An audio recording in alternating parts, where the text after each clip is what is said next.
আজকে আপনাদেরকে দেখাবো কি করে মালটা বাড়ি 1 জাতের কলম করতে হয়।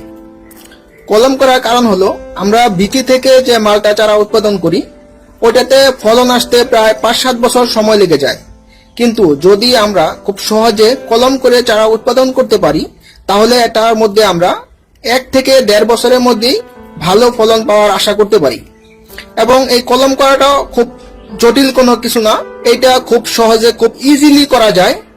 তাই আজকে আমি আপনাদের দেখাবো কি করে মালটা বাড়ি 1 জাতের কলম করা যায় খুব সহজেই।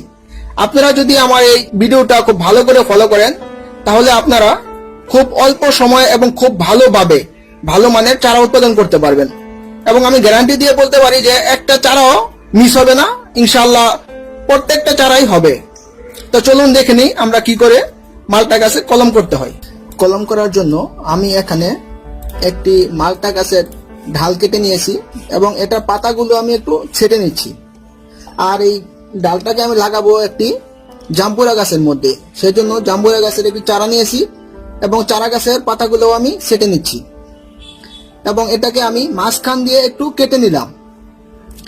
কেটে নেওয়ার পরে মালটা গাছের যে ডালাটা আছে ওটাকে আমি দুই পাশ থেকে স্লাইস করে কেটে নেব। আর কেটে নেওয়ার সময় অবশ্যই লক্ষ্য রাখতে হবে যেন দুই পাশই একরকম ভাবে কাটা হয় এবং কোনো ফাটা না থাকে। কাটতে গিয়ে যদি এটা আমি ফাটাই ফেলি তাহলে চারাটা হবে না। এখন আমি জাম্বুরা গাছের যে আগাটা আছে এটাকে মাঝখান থেকে 1 ইঞ্চি পরিমাণ দুই ভাগে ভাগ করে নিব। ভাগ করে নেওয়ার পর এটার মধ্যে আমি মালটা গাছের যে স্লাইস করা অংশটা আছে ওটা ঢুকিয়ে দেব। ওটা ঢুকানোর পরে আমি একটা পলি ব্যাগ দিয়ে এটাকে খুব ভালো করে একবারে জোড়া থেকে আগা পর্যন্ত মুড়ে দিব। আর এই পলি ব্যাগটা বাঁধার সময় একটা জিনিস লক্ষ্য রাখতে হবে যেন এটা খুব শক্তভাবে বাঁধা হয় এবং কোনো ফাঁক না থাকে।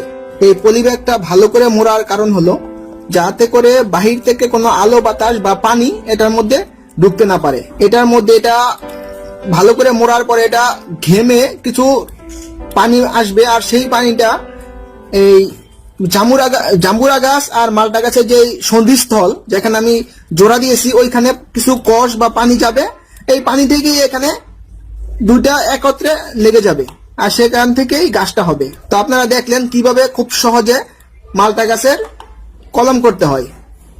আমার ভিডিওটা যদি আপনাদের ভালো লেগে থাকে তাহলে অবশ্যই আমাদের চ্যানেলটা সাবস্ক্রাইব করবেন